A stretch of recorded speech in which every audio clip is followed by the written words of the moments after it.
Magandang gabi po sa ating lahat mga kapatid and welcome po muli sa ating nightlight dito po sa 20th. Kamusta po ang bawat isa? Welcome po sa ating 2 viewers. So mukhang busy po ang ating mga... Uy, lakas.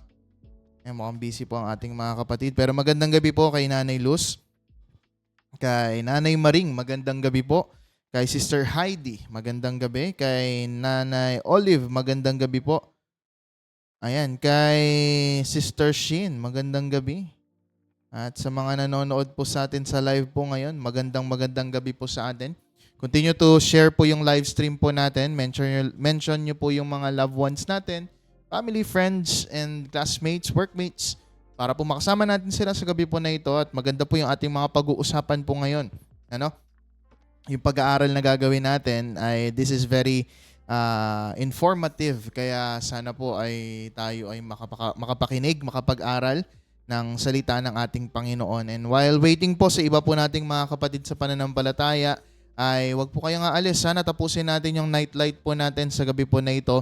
And hopefully ay marami po tayong matutunang salita ng ating Panginoon dahil po sa ating mga topic ng pag-uusapan. Last Friday ay natapos natin yung mga iba't ibang series natin. And ngayon, napakaganda ng series na pag-uusapan natin. Kaya, yan, antayin muna tayo ng mga ilang pang mga minuto bago tayo magsimula sa ating pong pag-aaral. Dahil po, alam ko po ay magandang masimulan at makasama namin kayo sa pinaka-simula ng pag-aaral po natin sa gabi po na ito. Thank you po kay Mama sa pag-mention ng kanyang mga family and friends or classmates din po. Ayan. 9 na tayo. Praise God po. Kay Sister Naya, yan, magandang gabi rin po sa kanya. From the other screen. Okay po. Ayan, sige po. So sa mga youth, yan, share na natin yung ating mga nightlight. Sana makapanood po silang lahat ngayon. Yan. At sa mga hindi ko po nakikitang nanonood, magandang gabi rin po sa inyong lahat. Kasi alam ko po may mga nakakapanood po sa atin na hindi ko po na-mention kasi hindi po nagpa-pop up yung pangalan po nila. But you are welcome po sa ating pong nightlight dito po sa 20th. And to officially start yung ating pag-aaral po sa gabi po na ito, I would like to invite everyone na manalangin po tayo sa gabi po na ito. Manaming Diyos na dakila at lubha makapangyarihan sa lahat, Lord. Thank you po for wonderful life. Thank you po sa paggabay, sa lahat ng ginawa niyo po sa amin all throughout the day that nakarating kami sa ganitong oras, sa pagkakataon pong ito. You've kept us safe, Lord God, sa lahat ng mga kapahamakan. Lord, we pray na sa lahat po ng oras po na ito na hindi po namin kasama iba naming mga kapatid na nakakapanood ng nightlight, Lord, remind them na this is the night that we can give to you, Panginoon, to understand your word, to be better, to be deeper sa aming relasyon po sa inyo. Kaya Panginoon, tanggalin niyo po yung mga gawa ng kalaban, distractions, mga temptations, Lord God, but we can focus, Panginoon, sa pag-aaral ng banal na salita. Panginoon, maraming salamat po. Kayo po sana po mapapurihan, pasalamatan sa pangalan ng aming Panginoong Hesus. Amen. Yan, magandang gabi po muli sa ating lahat. Magandang gabi po kay Sister Ophelia. Brother Ronald, yan, tama po. Magandang gabi po, Brother Ronald. Ayan, at sa iba pa po nating mga nanonood ay magandang gabi po. And last Friday, natapos na po natin yung series natin sa Book of Nehemiah. And this night naman po, we would have another series of Bible study. Regarding naman po ito sa, syempre po, paano ba natin mas makikilala yung mga pamumuhay natin, paano pa natin to mas mapalalawak pa, at paano pa natin to mas magiging maayos pa yung kaalaman natin pagdating sa pagiging mananampalataya. Magandang gabi kay Brother Mark. Ayan, thank you din po, Brother Ronald, sa pag-mention na inyo pong mga loved ones. Alam niyo po, simula pa nung una, simula sa creation ng creation, yung temptation ni Satan ay yun at yun pa rin. Talagang from the very beginning, consistent si Satan. Improving, yes, and nakakapag-adapt sa mga bagong trend natin ngayon. But dito po, aalamin kasi natin yung pong paraan ng kalaban para po mas makilala natin at mas maunawaan natin how can we battle, how can we have this, how can we win this battle spiritually laban sa ating pong kalaban. Kasi kagaya ng binanggit ni Apostol Pablo, ang laban na po natin ngayon hindi na po physical eh. Ang laban na po natin ngayon spiritual na. Kaya yung title po nung topic po natin ngayon is about Satan's ways. Yan. So aalamin natin sa gabi po na ito ano nga ba yung mga pamamaraan ng ating pong Panginoon alamin natin yung pamamaraan ni Satan para po malabanan at mapaglampasan natin ito pong bagay po na ito. Yan. So, ilan lang po itong mga tactics, mga gagawin po sa atin o ipaparealize po sa atin sa pag-aaral po natin ngayon. Bakit natin ito inaaral? Hindi po para maging tularan si Satanas. Don't get me wrong po. Bakit ganito yung title natin? Pag-aaralan po natin ito upang maunawaan natin how can we battle him? Paano nga ba natin siya lalampasan? At paano nga ba natin ma-analyze, ma-discern yung bang nangyayari sa buhay natin ngayon na mga pangyayari o mga tukso o kung ano-ano pa man po, yan ba ay gawa ng kalaban? Yan ba ay gawa ng kung sino pa man? Kaya dito po, hatiin po natin siya sa dalawa. Sabi po dito sa unang parte ng ating pag-aaral, kung meron kayong mga Bible, I hopefully, mabuksan po natin sa Genesis chapter 3. This is the fall of man. So sana po familiar na rin po tayo dito. Number 1 is Satan's tactic in temptation. Meron po palang mga tactics. Meron palang mga pamamaraan si Satanas pagdating po sa tukso. Ayan. Sino po ba dito mga natukso na? Natukso na po ba kayo? Yan sa mga kasama ko dito, natukso na ba kayo? Ayan. Sa tukso na yon, nagpatukso ba kayo?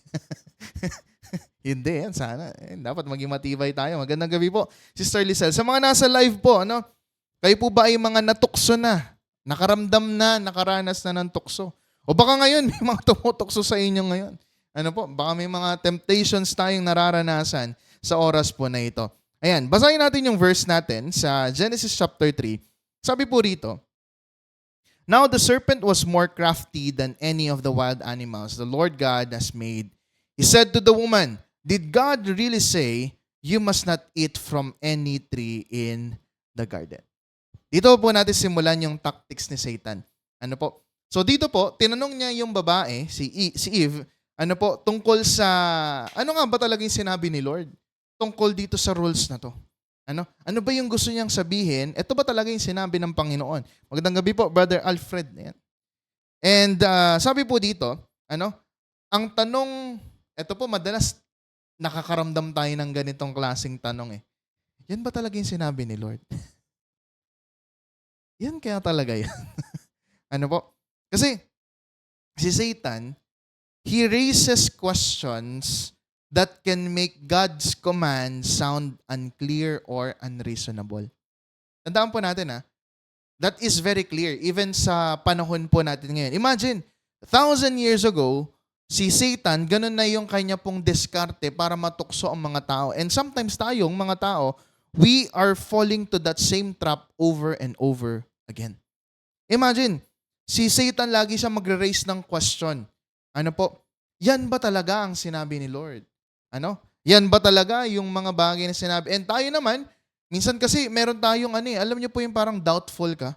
Yun nga ba talaga yung sinabi? Parang naalala ko po dito yung yung pagkainutusan ka ng nanay mo, ng tatay mo, bumili ka ng toyo. Marami yung mga lista, mga 5. Wala kang listahan. So habang naglalakad ka, memorize mo, toyo, suka, asin, toyo, suka, asin. Tapos pagdating mo sa tindahan, anong bibiliin mo? Ano nga ulit yun? Babalik ka na. Parang ganun yung ginagawa ni Satan sa atin. He is making you forget.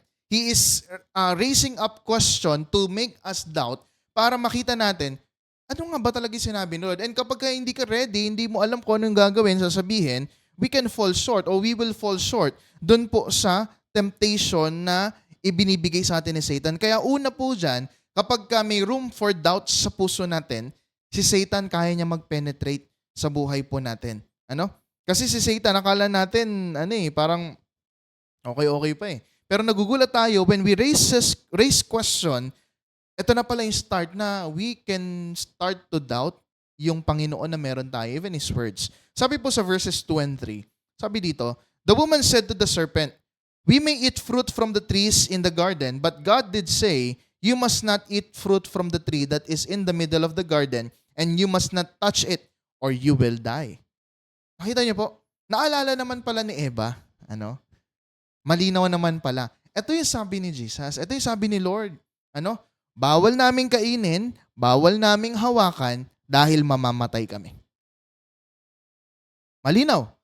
Almost word for word na nabanggit ng Panginoon kay Eva at Adan, ito rin ngayong kanya pong sinabi. Pero alam niyo po ba, ang isa pang tactics ni Satan, bukod sa nagtatanong siya sa atin para maguluhan tayo, ang isa pong way ni Satan para po tayo ay matukso. Ito po, sabi diyan, Satan doesn't always deny God outright. Anong ginagawa niya? He distorts what God said. Even sa panahon natin ngayon. Yung mga salita ng Diyos, tinutwist ni Satan. Para maging kapanipaniwala, mas maging effective, mas maging katukso-tukso talaga yung mga bagay na yon sa buhay po natin. Kasi minsan masasabi natin parang ang higpit naman ata ni Lord. Ang dami niyang batas. Ang dami niyang bawal. Ang dami niyang gustong ipagawa po sa atin. Pero tandaan kasi natin, ang strictness kasi ni Lord, it is a boundary for our protection. Imagine, kaya pala tayo binibigyan ng striction or ng pagiging ng boundary ng Panginoon is for us to be protected. Saan ba tayo pinoprotektahan? From the danger himself. Ayaw tayong mapahamak ng Diyos. And alam ko po tayo rin, ayaw natin mapahamak yung sarili po natin. Tama po ba? Ayaw natin yun eh. Yan, magandang gabi po, Sister Ruth, Sister Sally, and Brother Leo Balkin, at si Sister Justin po ba to? Or Brother Justin? Yan, magandang gabi po sa ating lahat. So, ibig sabihin lang po sa atin na makita natin yung sarili po natin na naniniwala tayo dun sa truth ni Lord, hindi po dun sa distorted truth ni Satan. Bakit po? Nilalagyan kasi tayo ng boundaries ng Diyos. Kaya po kapag kami mga tao nagsasabi na ayoko maging Kristiyano, lumapit kay Lord kasi ang daming bawal. Alam po kasi natin, kapag kami mga bawal, ibig sabihin po, God is protecting us from something that can hurt us or that can possibly ruin our lives. And ayaw naman natin yun eh. Ang problema kasi sa mga tao, even for some Christians, we want to enjoy life without restrictions.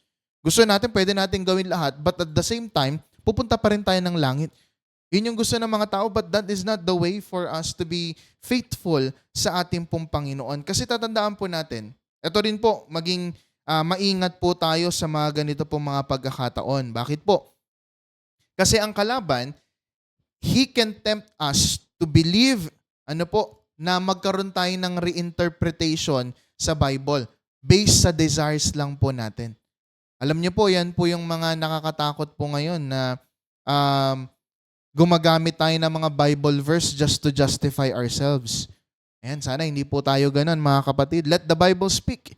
Hayaan po natin magsalita yung Bible and not just let the Bible speak for us. Kumbaga parang minsan gusto lang natin ma-justify yung mga reasoning po natin para lang po maging tama sa pananaw ng maraming tao yung gusto po nating sabihin. Minsan kasi pride na lang yung umiiral po sa atin regarding dun sa mga bagay na yun.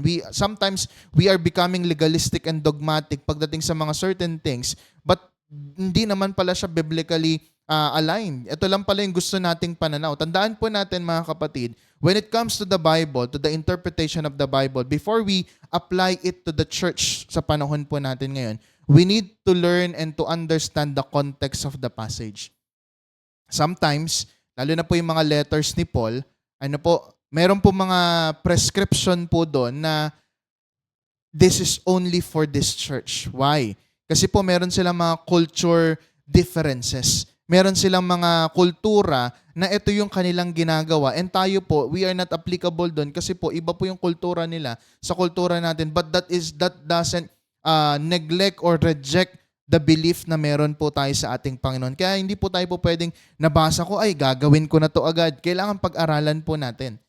Ano ba ang sinasabi ng Bible? Because most of the time, narinig lang natin, pabor sa atin yung nabasa natin sa Bible, tukso po to ni Satan sa atin. Minsan, ito na yung gusto nating panindigan. Without understanding what the real context of that passage is.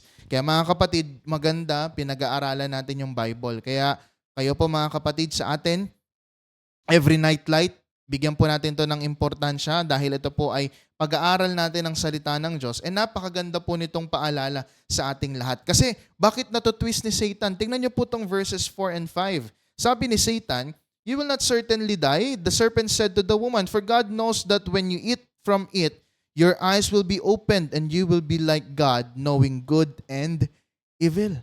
Imagine, si Satan, he is twisting the truth. Although, si Satan, yung binanggit niya dito, this is truth, katotohanan pa rin ito, but half, half truth lang. And tandaan natin, pag half truth, pagsisinungaling pa din po ito. Yung kalahati lang ng katotohanan yung sinabi natin. Parang ganito, nag-offering naman ako. Halimbawa po sa pagbibigay, pag-giving kay Lord. Lord, nag-offering naman ako. I gave my tithes, I gave my offertory sa'yo. Pero galing sa nakaw. Galing sa kung saan mang bulsa. Nakukuha po natin. Same pagdating kay Satan na half-truth lang. Akala nila this is the right thing, pero iba pala yung sinasabi. Kaya sa atin mga kapatid, this is a good reminder for us na ang hirap pala na hindi natin na-discern ano nga ba yung temptation ng kalaban sa atin. Kaya nga tayo po, we need to understand the Bible itself. Kaya sa mga nanonood po sa atin ngayon, for the 19 viewers we have tonight, I hope you have your Bibles. Kung wala kayong physical Bible, meron na po tayong mga sa cellphone or sa iPad. Pero syempre, very recommended pa rin po ang mga physical Bibles po natin. Yan, magandang gabi po kay Brother Jean, yan, kay Brother Nep, yan, all the way from Laguna. Welcome po sa ating live stream. So, dito po, anong ino-offer sa atin ni Satan? Ang ino-offer sa atin ni Satan, ito po madalas, this is very enticing pagdating sa atin. Ito yung parang gustong-gusto nating makuha. Dito po, sabi dyan, binibigyan tayo ng offer ni Satan ng mga bagay na to. Tandaan nyo po yung word na shortcut. Ayan. Shortcut sa wisdom, shortcut sa identity, and shortcut sa fulfillment. Okay? Si Satan, mahilig po siyang magbigay ng mga shortcut sa mga Kristiyano at sa mga tao nakapaligid po sa atin. Na talagang laging nangyayari po sa atin, gusto ng mga tao na matutunan ko to agad. Kailangan alam ko to agad. Kailangan alam ko agad yung sagot. Hindi ko na kailangan itong pag-isipan, pag-aralan pa. Kailangan alam ko na to agad. Identity, kailangan matanggap agad ako ng mga tao sa paligid ko na ganito ako, na ganyan ako. Dapat hindi ako ma-OP, hindi ako ma-set aside, hindi ako ma-echepwera lang. Dapat ma-fulfill lahat ng plano ko. Dapat ganito, dapat ganyan. Gusto natin ora-orada. Pero kasi that is not God's plan for us. Kaya po mga kapatid, kailangan ingat tayo. Baka sometimes yung good plan or best plan ng Diyos hindi nangyayari sa buhay natin. Kasi gusto natin lagi ng mga shortcuts. Saan ba mapapadali? Saan ba mapapabilis yung mga bagay-bagay sa buhay po natin? And sabi po ni Brother Nev, half-truth is still a lie. Amen. And that's correct po. Kaya kailangan, pag nagsasabi tayo ng totoo, dapat whole truth. Hindi po pwedeng half-half lang. Kasi sinungaling pa din po yun. Kaya mga kapatid sa atin, let's see to it that we have this discernment. Ano nga ba ang ginagawang tukso ni Satan sa atin? Napag-aralan natin na si Satan, nakakapag-plant siya ng doubt sa atin, nakakapag-twist siya ng salita ng Diyos, nakakadagdag o bawas siya sa salita ng Diyos, and nakokontradict niya yung mga salita ng Diyos nang hindi natin namamalayan. He is exchanging something better sa paningin natin kasi nai-entice yung pananaw natin. Yung paningin natin, pandinig natin, panlasa natin, nai-entice para makalimutan natin ano nga bang dapat na ginagawa ng isang Kristiyano pagdating sa mga ganito pong bagay. So kung napag-aralan natin ano yung mga tactics ni Satan, this second point, this is our last and second point, mga kapatid. Sabi dyan is the fall and consequence of temptation. Ngayon, nakita natin yung pagkilos ni Satan. Now, we need to understand what is the result or what are the result of the fall na po pwede nating magawa, na po pwede nating maranasan sa buhay natin. Sabi po sa verses 6 and to the following verses, sabi po ay ganito, when the woman saw that the fruit of the tree was good for food and pleasing to the eye and also desirable for gaining wisdom, she took some and ate it. She also gave some to her husband who was with her, and he ate it. Ayan. Ito na po yung pagkabagsak ng tao. Ano po? Tingnan nyo po Ito po yung tatlong major things na natetempt ang mga tao. Ano po? It was, sabi dyan, The fruit of the tree was good for food. Ibig sabihin, the flesh. Ano po? Yung flesh na meron po tayo, temptation yan. Pangalawa, pleasing to the eye. Ano po? Kapag yung mga mata natin, mabilis tayong matukso. Ano po? Sa mga nakikita natin, inggit, mga immoralidad na mga bagay. Ano po? So, pangatlo, for gaining wisdom. Ano po? Gusto natin kasi minsan lagi, actually hindi minsan eh. Gusto natin palagi, nakakaangat tayo sa iba. I know this better than you. Mas alam ko to. Alam ko ipasikot-sikot yan. Alam ko to. Alam ko yan. Ano po? And that's where temptation comes in. Kaya we need to be careful mga kapatid. Alam niyo po, meron po tayong nilagay dito na progression ng fall ni Eve. Ano po? And sa atin, sana tingnan natin, wag na po sana nating maranasan. Kasi sabi po dito, tingnan niyo po yung 4 na stages na to. Ano? Number 1, she saw the fruit. Attention. Ang temptation kasi mga kapatid, kinukuha muna niyan yung attention mo. Ano? Pag nakuha na niya yung attention mo, yung feeling maa-arouse. You are desiring for it, affection. Third, eto na. Gagawa ka na ng action. Kapag nandun pa po lang kayo sa attention, affection, ano po, nang wala pa tayong masyadong ginagawa regarding dito, hindi pa tayo na-fall sa kasalanan. Ano po? Pero once you are on the third progression or sa third phase, gagawa ka na ng action. This is where the sin comes in. Ano po? Magagawa na natin yung kasalanan. And number 4, yung tinatawag nating influence. Tingnan niyo po, binigyan niya pa si Adan. Mabait naman pala. Sharing, giving. Ito po yung sinasabi ko po sa inyo mga kapatid na hindi lahat na mabubuting bagay tama. Bakit? Kasi tingnan niyo po kung ito po ay nasa medyo pilosopong side ng mga tao, Brother Dave, bakit naman siya magkakasala? Nagbigay na nga siya eh. Baka gutom si Adan. Kailangan niya kumain kasi prutas yun eh. Kakainin yun. Mabait pa rin siya. Ba't sila pinarusahan? Ang bait nga eh. Hindi niya sinolo. Hindi siya selfish. Ano po? So the point is mga kapatid, this is where Satan can destroy our lives. Yung mukhang tama pero mali. Akala natin okay, pero hindi pala. Kaya mga kapatid sa atin, itong progression na to, we need to be careful. Ano po? Kung meron ka ng attention dun sa temptation, kasi alam ko po, meron na tayong discernment between right and wrong eh. Si Eve, alam na rin niya yung tama at mali. Tama po? Tinanong siya ni Satan dun sa pagiging serpent niya. Sabi niya, ano ba sabi ni Lord? Ang sabi pa nga ni Eve, yung bawal kainin yan, pag kinain yan, mamamatay. Tama, alam niya yung tama at mali. Alam niya. Ang problema, she was caught dun sa attention. She felt the need, the desire to have that. Ano na nangyari? Nalaglag na. At nung nalaglag, nandamay pa.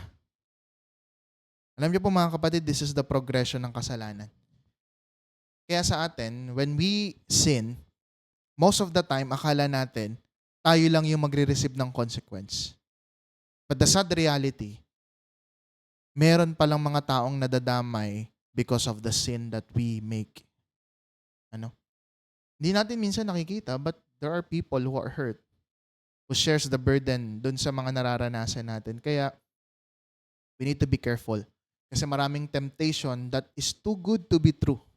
And sometimes, because we want shortcuts,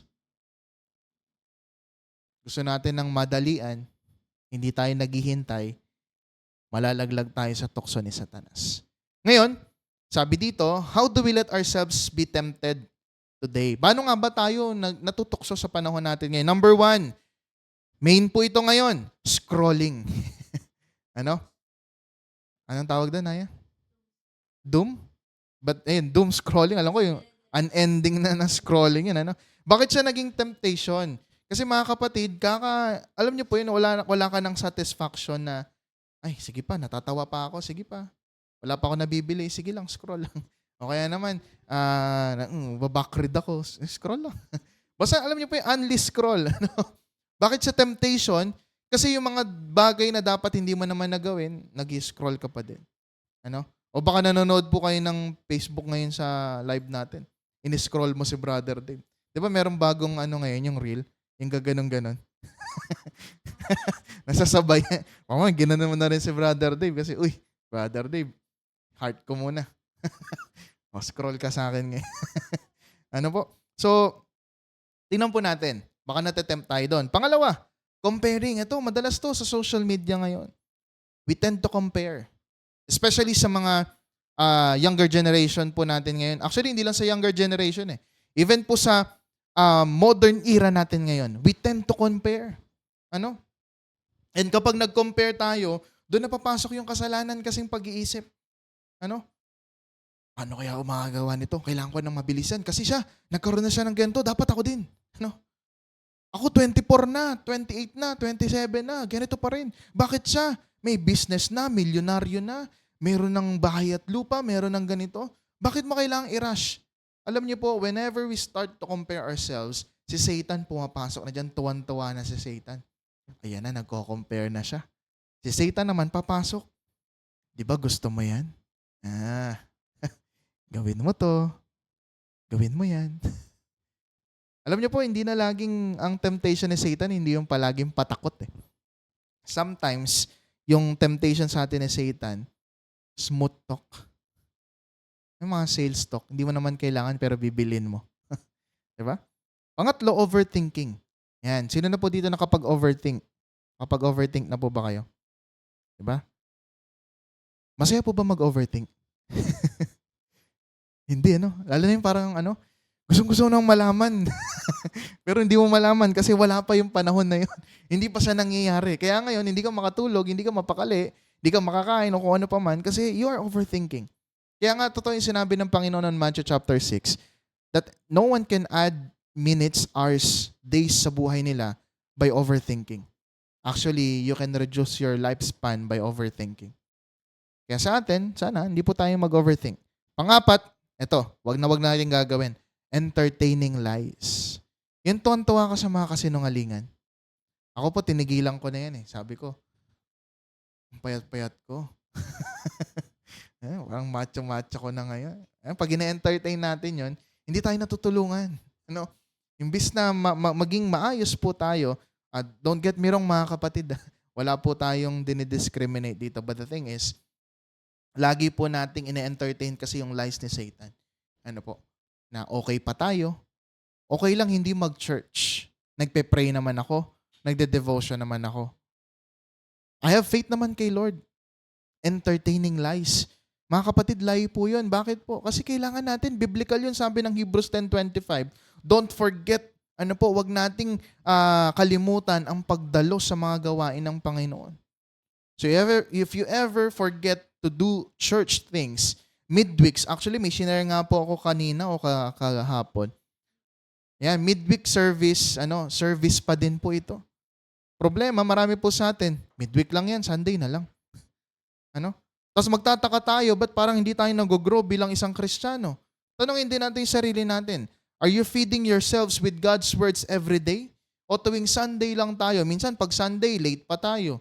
O kaya naman, maaga pa tayo aalis. O kaya naman, maaga ka nga dumating sa church, hindi ka late, nandun ka buong service, pero buong service ka ring tulog. Nakukuha po natin mga kapatid, do we have a quality time pagdating sa ating Panginoon? And bakit nga ba appealing yung fruit na to, yung temptation na to sa atin? Sabi kasi dito, tingnan nyo po ito mga kapatid. Yan. 3 reason lang ito. Number 1, it look good. Ang kasalanan, ang gandang tignan. Sino ba namang tatanggi sa 1 milyon? Sino ba naman tatanggi sa buhay na walang hanggan na ngayon, makukuha mo na agad? Pangalawa, it can promise wisdom. Napansin nyo po, ang mga tao sabik sa mga instant na mga bagay. Pag kumain ka ng mani, tatalino ka, ulunin mo to. Parang gusto natin ng mga instant, Kaya nga sa mga Facebook ngayon, sa shopping ngayon, ang dami nabubudol, di ba? Pag uminom ka nito, tatangkad ka. O pag inom mo, hindi ka tumangkad, galit ka. Pangatlo, it can cater pride. Ibig sabihin, parang nabuboost yung ego natin kapag ka naririnig, nagkakaroon ka nito. Kaya mga kapatid sa atin, let's discern. Ano ba yung nararanasan natin ngayon? What is this temptation or these things that happening sa buhay po natin, are these ways and tactics of Satan just to destroy our relationship with God? Or ito talaga yung plano ng Diyos? Kaya mahirap eh. Kasi yung way ni Satan, it looks like God's way. Pansinin niyo po yun. Ganun po kagaling si Satan mag-deceive. Yung way, yung path na dadaanan mo na papunta dapat kay Lord, si Satan pala yung nag-prepare. Akala natin si Lord. Kaya mga kapatid sa atin, sabi nga dito sa next slide natin, ang temptation kasi is almost always attractive. Bakit? Kasi kung hindi attractive ang temptation, sinong gagawa nun? Ano? Walang matetempt. Kung magbibigay ka dyan ng temptation na pangit yung kalalabasan, walang pipili nun. Ano? Ang temptation lagi yung too good to be true. Yung laging parang sobrang daling makuha, sobrang bilis magawa, sobrang ganito. Kapag ka ganun po mga kapatid, know this, temptation yun. Iwas tayo sa mga tukso. Huwag nating laruin ang tukso kasi baka talagang malaglag tayo sa tukso. Sabi pa po sa last verses natin, sa verses 7 to 10, sabi ganito, "Then the eyes of both of them were opened, and they realized they were naked. So they sewed fig leaves together and made coverings for themselves. Then the man and his wife heard the sound of the Lord God as he was walking in the garden in the cool of the day, and they hid from the Lord God among the trees of the garden. But the Lord God called to the man, 'Where are you?' He answered, 'I heard you in the garden, and I was afraid because I was naked, so I hid.'" This is the normal response ng mga tao nagkakasala. Nagkakamali. Nagtatago. Meron po ba kayo nakitang nagkasala tapos nakataas na o pangaharap sa'yo? Siguro kung talagang manhid na siya. Pero yung mga tao na hindi normal na gumagawa ng kasalanan, nakagawa ng kasalanan, ano yung lagi nilang response? Lagi yan nakayuko. Hindi makatitig sa'yo. Hindi makatingin sa presensya po na o sa mata natin. Kaya mga kapatid, sa atin, ito yung mga consequences ng disobedience. Meron po akong 5 nilagay dito. Ano? Number 1, sabi dito, loss of innocence. Ito yung nangyari kina Adam and Eve. Their innocence were taken away because of the things or the thing na ginawa nila sa ating Panginoon. Pangalawa, shame and guilt. Tingnan niyo po, imbis na wala silang nararamdaman na kahihiyan, hindi sila nagigilty, ito yung naramdaman nila. Pangatlo, broken fellowship with God. Nasira yung relasyon nila kay Lord. Kapag tayo rin nagkakaroon ng kasalanan, yung fellowship natin, our relationship with God, nasisevere yun. Nagkakaroon ng damage. Pang-apat, imbis na confidence, nagkakaroon ng fear. And pang-5, ito po, lagi ko sinasabi, whenever napag-uusapan yung fall of man, tayo ay mahilig manuro. Ano? Pag nagkahulihan na, ay, si Shin po kasi. Ay, si Naya po eh. Si Brother Dave po. Walang tatanggap ng fall. Wala pong tatanggap na, ay, kami na lang. Parang po sa mga nangyayari ngayon sa, gusto ko sana magbanggit eh, pero wag na lang mo, sa politika natin, di ba? May mga, ang tawag nga nila doon, fall guy. O fall man. Ito yung mga tatanggap ng parusa lahat. Ano po? So, mahilig tayong manuro. We don't own our mistakes. And that's bad, mga kapatid, because yun po nagiging cause ng pagiging manhid natin sa kasalanan. And ito pa. Ito po, tinan niyo po, puro negative yung pinag-uusapan natin. Huwag niyo po sanang ginagawa ito, mga kapatid. How do we cover up our disobedience and sins today? Ayan. Paano nga ba natin pinipilit na takasan yung mga kasalanan na to? Number 1, ito po, naranasan ko na rin to. Excuses. Ano? Bakit ka late? Ay, kasi po kagigising ko lang eh. Kasi po ganito eh. Kasi traffic. Kasi nagugas po ang pinggan. Si mama po kasi pinaglaba ko eh. Si ano kasi ganito, ganyan eh. Excuses. We don't own our mistakes. We cover it up by excuses. Kaya nga po sa Pilipino, nauso po yung palusot.com. Di ba? Hindi ko lang kung naabutan niyo po yun. Baka masyado na akong matanda. Ano? Yung palusot.com, yung lahat na ng palusot gagawin mo para lang hindi ka masira doon sa mga bagay na yun. Pangalawa, blaming others, nabanggit na natin. Pangatlo, ito. Mahirap to. Actually, nararanasan natin to. Kapag nakagawa tayo ng kasalanan, to cover up our mistakes, we tend to hide from our spiritual leaders. Di ko alam kung napapansin niyo po, ngayon po kasi, minsan may mga tao po ako nakikita sa labas na mga matatagal na nag-church, natatago sila sa akin. Di ko alam kung tatakot ba sila or what. Pero ito po yung mga karaniwang nangyayari. Nakakalungkot kasi dapat ang solusyon dito baliktad. Own your mistakes, live a new life. Ang problema, don't own your mistakes, run away from God. Hindi po yun yung tamang gagawin natin. Pang-apat, ito na. Pag tumakbo ka na sa mga spiritual leaders natin, you will avoid prayer and worship. Hindi ka na rin na-attend sa lahat ng mga bagay regarding kay Lord. Kasi, nakaranas ka na ng ganito, ganyan eh. And, pang-lima, ito po. Lagi natin tong nagagawa madalas. Pretending nothing's wrong. Ito yung mga mahilig mag-justify. Wala naman akong maling ginawa. Deserve naman niya yun. Ano? Kailangan ko eh. Siguro naman maiintindihan ako ni Lord, di ba? Siguro naman ganyan-ganyan. Hindi tayo mag-pretend na wala namang problema. Wala namang mali doon sa ginawa natin. Kaya sa atin mga kapatid, bibigyan tayo ng 3 way dito. Paano nga ba natin malalabanan ito pong mga way ni Satan para po tuksuhin tayo? Kasi grabe po, di ba? Ang dami po palang bagay na masisira sa atin kapag tayo ay nagpahulog kay Satan sa kanyang mga tukso. 3 bagay, sabi po rito mga kapatid, to fight Satan's way. Number 1, guard our minds. Isa po sa mga polluted ni Satan, yung pag-iisip po natin. Kapatid, ano po nasa isip natin ngayon? What is running to your minds, through your minds sa oras po na ito? Bills? Plan nyo bukas? Grade? Work? Church? Ano po pumapasok sa isip natin? Mga kapatid, we need to guard our minds. Kasi yan ang unang inaatake ni Satan. A polluted mind can cause sin. And actually, that is also a sin kapag gine-entertain natin yung mga bad thoughts, evil things sa isip po natin. Pangalawa, stay close kay Lord. Ayan. Hindi natin malalabanan ang mga gawa ni Satan kung hindi tayo consistent kay Lord. Hindi tayo napapaligiran ng mga Kristiyano.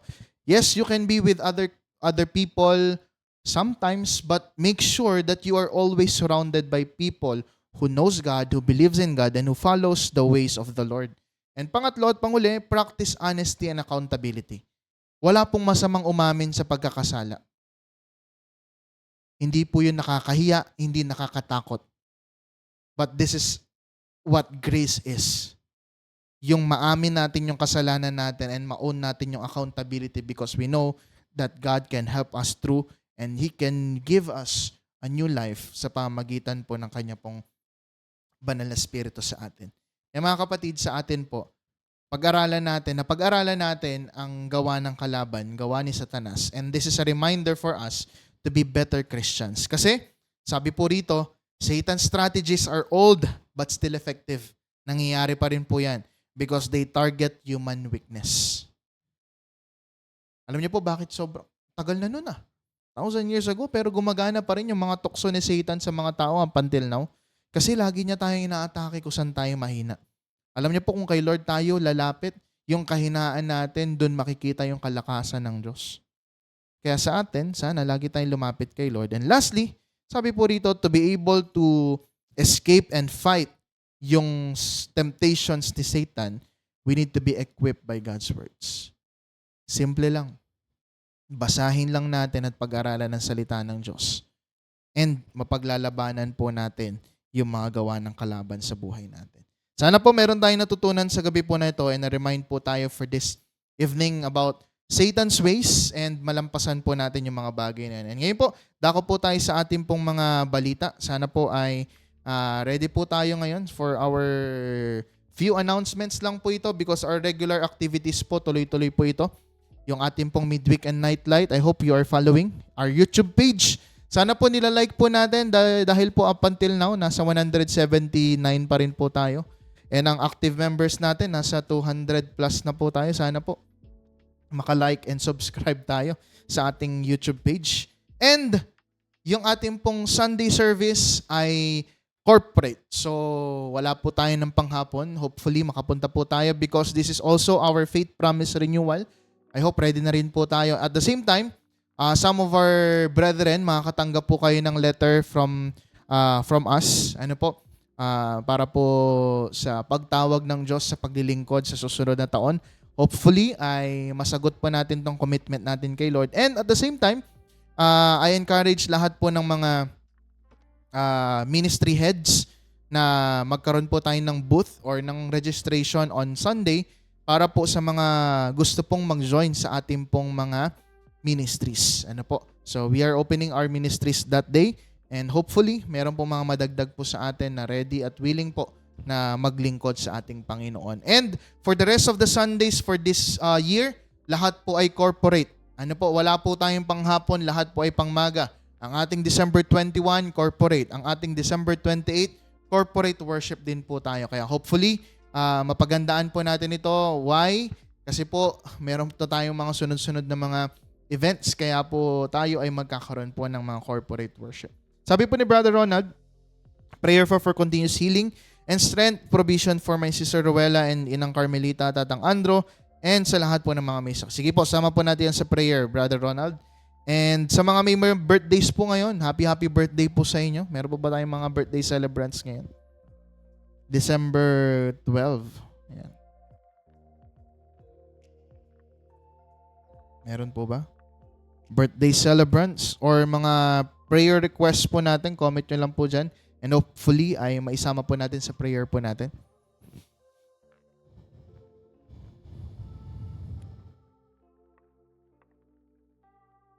Sige po, meron pa po ba tayong mga balita po? Baka meron po akong nakalimutan. CYF po, meron pa rin po tayong CYF on Saturday bukas. Hopefully, makapunta rin po ang bawat isa. I pray na maging available po ang ating mga youth.